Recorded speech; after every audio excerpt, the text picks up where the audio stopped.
for issues that they agree with me on. I grew up in a Republican household. My father was an immigrant from Italy, and he really came to this country with no language, no job. He worked 3 jobs. He had limited education, very smart man, though. And he believed in opportunity, and he loved the Republican Party because that's the message of the Republican Party, opportunity for all. Mm-hmm. And I have a brother, and when my father thought about opportunity, he thought about educational opportunity. He knew that was the great equalizer for us. There was never a gender distinction in terms of what my brother and I could achieve. Never. And he was a huge Republican. And most of the Republican men that I've encountered over the course of my career share that very same sentiment. It's a sentiment of promoting opportunity for all, not based on gender, for men and women. And I'm very fortunate to have those values. The progressives have been very successful in painting the Republican Party into a box when it comes to race, when it comes to gender equality. What they're really doing is projecting the very things that they accuse the Republican Party of, they do themselves. We see this all over the place. And that's why, again, I think that it's important. I think that it's very, really valuable, Representative Sims, that you take the opportunity to not just sit down and take this. As you said earlier, if this were any other profession, if this were any other, if it happened in a corporation, that person would be gone. Only in politics in our present season is this type of behavior accepted on one side. Totally agree with you, James. And I appreciate, and I just want to say to all the people that did stand up and speak out against this, I applaud them. And I hope they will continue to put forth a policy of zero tolerance. We cannot move forward as a state making good policy for the people that we represent unless we are all on the same page and respectful when we are talking about our colleagues in that chamber and the work that we have to do. And I had a conversation the other day with folks about this issue, and here's a big distinction that the media hasn't really picked up on. Some will say, oh, people use sexually charged language, sexual harassment against women all the time. And I would suggest to you, this isn't sexual harassment. This is violence. Violence, yes. Violence. If someone said this about a male colleague of mine, I would be just as outraged. And this also transcends party politics in many respects. I understand that you are saying that there's the undercurrent of the bias in terms of the reaction to it, but in terms of the issue at hand, the actual event, if somebody said this to a Democrat, I would be just as outraged. Well, of course we would, because, we're consistent like that. Of course we would be outraged. As a matter of fact, Representative Sims, our side would drum that person out. Our side would make that person take the walk, the walk of shame. But we don't see that on the other side, and that's what's so very disappointing. And in this point in particular, it was so egregious. I mean, this is we talk about violence, we talk about bullying, all this stuff is being rammed down our throat all the time, and yet here it is on a Facebook page published. It was not funny. It was disturbing, and yet it's tepid. The response is tepid, But shocking. I'm proud of the AZ GOP for coming out publicly and calling for his resignation. I am disappointed in the Arizona Democratic Party for staying silent, as far as I know, unless you've heard something different. No, I haven't. We're gonna continue to. We're not gonna let this one go so quickly. But I'm up against the wall here. Here's what I want to say to you, Representative Simmons. It's great. Thank you so much for making time for us. Now that you know where the circus is, we want to talk to you again. But now we'll switch gears and we'll talk about policy. How you being a freshman, your experiences with that, and everything. We just want to make you more familiar with our audience. Absolutely. Thank you. Ladies and gentlemen, Representative Maria Sims, she weighed in on the story today that has gone national. Democrat didn't like the vote, so he said, he wanted to punch her in the throat. He didn't like the way she was prancing around after the legislature passed. I'm telling you, sexist violent, all of that. Democrat. You're listening to 104.1 KQTH.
One KQTH and Cozy TV are giving you the chance to win a DVD collection of the A-Team.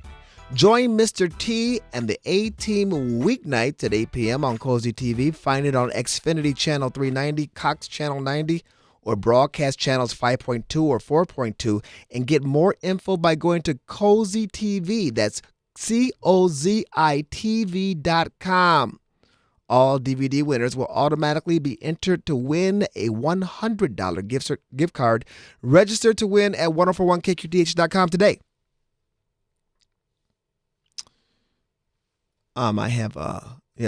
Monica's right. If a Republican male said that to a Democrat female, it would be all over mainstream media for months. And you would have reporters running up to every Republican, from the Senate to the House to the state legislature down to the dog catcher, asking them, what do you think? Do you condone this kind of behavior? Because that's what they do. That's what they do. So it's time for this Democrat asshat, Jesus, to step down. He's violent. He showed violence towards women. It's on the Facebook page. He needs to step down. And he needs to come out with a better apology than one. I was raised never to show disrespect, violence towards women, especially. But you did. So obviously something's wrong with the way you were raised.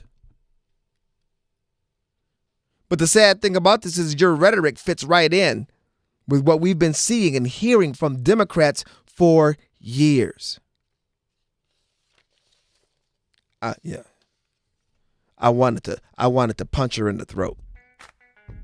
Jesus, Rubalcaba, Democrat, Republican State Senate. She was prancing around. The way she was prancing around after her legislation passed, I just wanted to punch her in the throat. Come on, man. When we come back,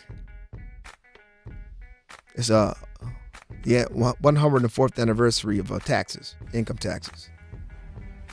I'll give you a little cheat sheet of how things have changed since it was first instituted. It's gonna make you mad. We do these kind of stories through tax season. I'm giving up on reform. I shouldn't. Maybe I'm just tired of taxes. I'm tired of tax people. I'm tired of the IRS. I hate it. I hate it all. There's a backstory. I'm not going into it, but I hate it. You're listening to 104.1 KQTH.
You're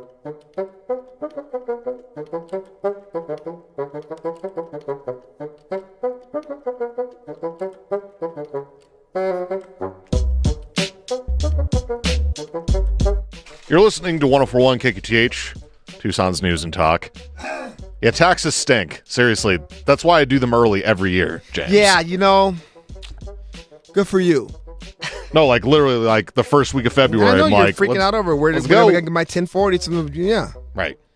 Me, I procrastinate. For years. Self-imposed stress, sir. Before I get to taxes, I have a special guest who just happened to call in here. He's on the line right now. Representative Bob Thorpe, welcome to 104.1 KQTH. James T., it's always a pleasure, sir. What is the recipe for throat punch?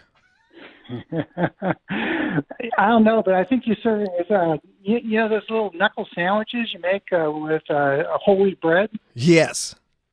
I think you serve it with knuckle sandwiches. Yeah, that's what needs to be served up here. Of course, hypothetically, rhetorically. This is Representative Thorpe. You read these stories, and when it's something that happens that Democrats say or Democrats do, it's like soft pedaled.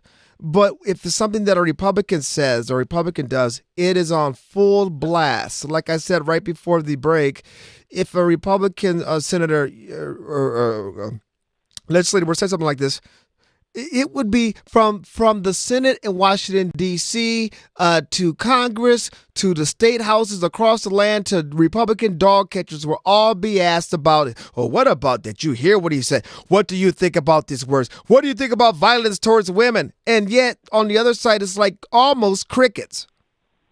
Oh, absolutely. You and I think we talked about the situation I ran into where I had a legislator who was just being rude and not practicing proper decorum in my committee. And I just asked her to step out in the hall so we could have a chat about proper decorum. And I got in all kinds of trouble over that, just the notion of asking her to have a conversation. And yet here you have a situation where somebody writes for all the world to see that they would like to throat punch another legislator. That covers so many different areas: violence towards women, violence towards colleagues, just violence in general. I mean, is that acceptable behavior? In this conversation that we had with the State Senator Maria Sims, and she was mentioning that the Democrats' reaction to your request that one female be removed. You were just mentioning this. That it was what you received, the blowback that you received on this whole thing is, again, if it were not for double standards, the left would have no standards at all. I mean, the hypocrisy, do you notice the hypocrisy also in other issues? Oh, goodness, all the time. I mean, but, with this particular one, James, we had this situation, when I was on the hot seat where the Dems met for 90 minutes and they were having a complete meltdown. Some of the members in their caucus were weeping openly. What? Because, I had asked this woman to step out in the hall to have a conversation. They were angry because one member had been referred to as a young lady by an older man,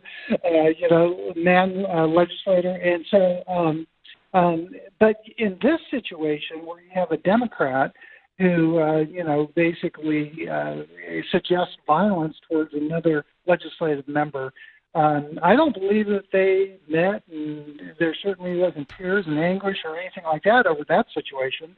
It wasn't a big deal for them. And see, this is what I find surprising, Representative Thorpe. In your situation, you're saying that they were tears. Were they manufactured tears? Were they tears of rage? Were they tears of wimpiness?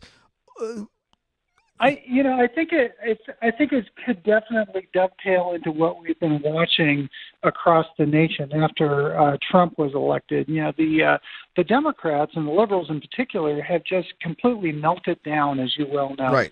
The idea of pinning a baby diapers safety pin on your jacket to show just how distraught you are. I mean, it's just beyond belief. And so I certainly saw that what happened, with me, very much in line with that. People acting, I think genuinely upset, but not acting like adults. They were getting so caught up in such a tiny situation, and basically, I think manufacturing their emotions because of the situation that they thought was bad. But I think anyone else would not have really agreed with that assessment. I wonder. I mean, I've read so many articles lately saying that we really are living in two different Americas. We really have two different systems, and we have people who are following two different values, like different value systems. It's like we've become that splintered.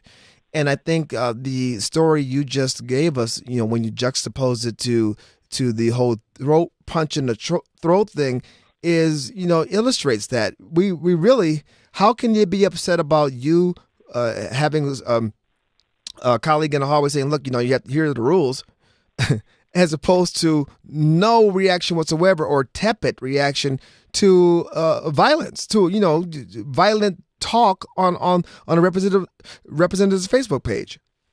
Well, yeah, I think we're talking about huge double standards and hypocrisy, and it's a shame. And so, shouldn't we treat every situation that we come across with the same level of professionalism, the same level of thoughtfulness? I think we should, and certainly we have two very recent events. What happened to me, and then the situation with this freshman representative with the throat punch comment, that just shows that they're handled very differently. The press, of course, is going to handle it very differently because they're very biased towards. Well, they're Democrats. Well, goodness, they are, and they're holding up their party and looking after the interests of their party in the way that they report the news. Do you think that State Representative Jesus Rubalcaba should step down? Over this comment, probably not. And, the comment itself really surprised me. All my dealings with the gentleman, he seemed kind of soft-spoken and approachable. So it did surprise me that he made that kind of comment. But, I've actually been finding out a little bit about some of the stuff he did during his election with clean election money. There's a huge scandal going on here in Arizona with the Democrats' use of clean election. Well, this guy took it to a level that at least we haven't found out that other Democrats have done, where he was actually taking taxpayer clean election funded money and putting it into his private bank account. Right. And so, it appears that there's some money laundering going on there of some sort. Oh, my. And I don't know all the details about it. I believe there's an investigation going on. But that's pretty serious stuff. And so the throat punch comment probably at this point isn't enough to have him actually step down. But his dealings with clean election taxpayer money, that could come back to bite him. Well, this would probably be a good time to go. You'd rather get bit by that than the other one. Yeah. Now I totally understand why you call your show the circus. Isn't it a circus? It is a circus. This is a circus, and the things you just can't make up. And what you really can't make up is a double standard. But I have to tell you, Representative Thorpe, that people are getting tired. I mean, on our side of the aisle, we are getting tired of the double standard. I mean, really sort of like enough is enough, exhausted with it. I'm not sure if I shared this with you, but I had an idea that I floated to leadership, and they, knee-jerk reaction said no. Wouldn't it be great if anyone in the media here in Arizona, just like the legislators, whenever we have an article about us, in parentheses it shows our party affiliation. Well, why don't we have any of these reporters and people on TV list their party affiliation yes. right next to their name? It should be required. at least that would give us a point of reference when we're reading left leaning articles that they're giving us. I agree with you. And I remember when we talked about that before on the show. You have a lot of great ideas, a lot of bills that could bring some transparency to what's going on, between the media and on universities and stuff like that. But I think we just need to continue to hold out until we get more like-minded individuals who are ready to really, dispense with all this mess in the Senate and up in the legislature.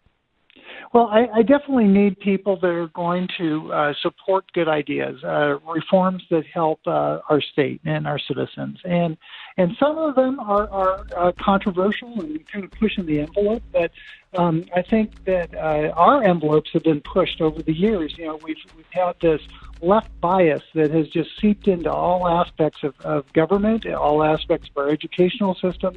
And it's going to take some difficult, tough choices to start reeling that back and try to get back to a level of normalcy. Drain the swamp. Are you going to be in the Flagstaff area this weekend? I am. I'm looking out the window at pine trees right now, light breeze, mid-60s temperatures. Very nice. That's freezing. I don't know. I'm going to have to adapt. You enjoy your Easter weekend. Hey, and the next time you and your son are coming up this direction, you got to holler at me and let me know, because I'd like to definitely hang out with you guys a little bit. And I shall. Representative Thorpe, thank you very much for calling in. Thanks, James, always. All right, my friends, you're listening to 104.1 KQTH Tucson's News and Talk.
You're listening to 104.1 KQTH, Tucson's News and Talk.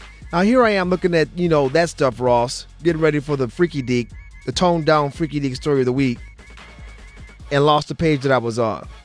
I just, this is behind the scenes, my friends.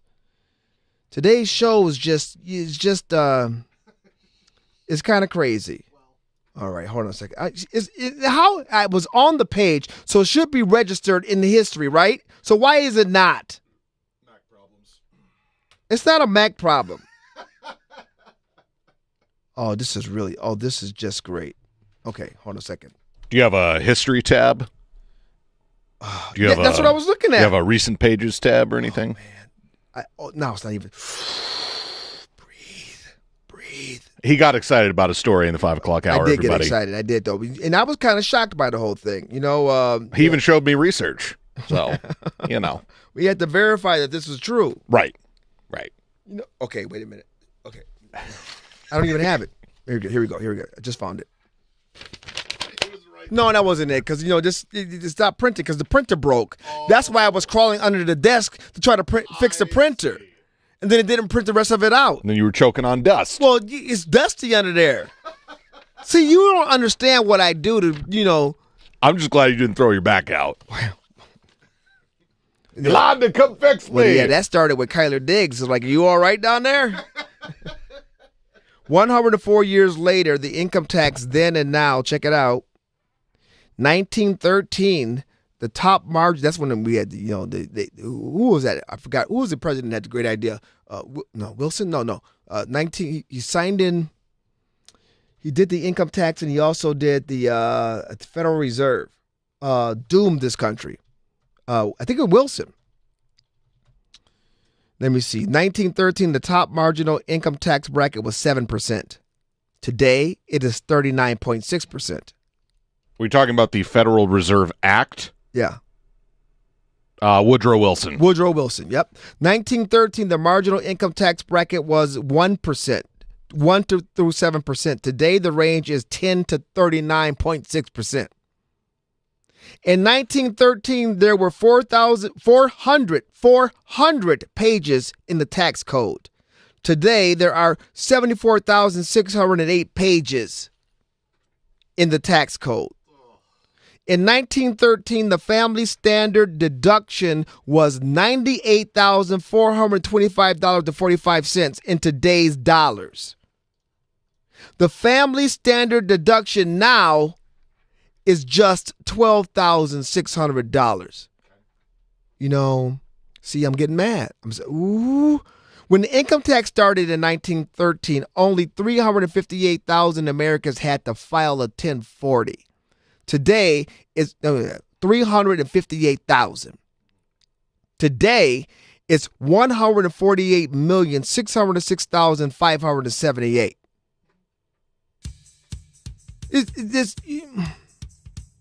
Income taxation is the mother's milk of oppression and tyranny.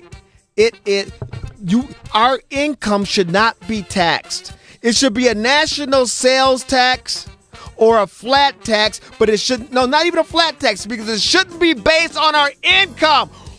Why did we let this happen? And then whose great idea was it for having to take a chunk out of your check every month? Because they know if they tried to take this much money from you once a year, you had to cut the check. It wouldn't happen. This is absurd. Paul Ryan says he can't get to it this year. We have to push it back. Same thing with Mitch McConnell. Ooh. You're listening to 104.1 KQTH.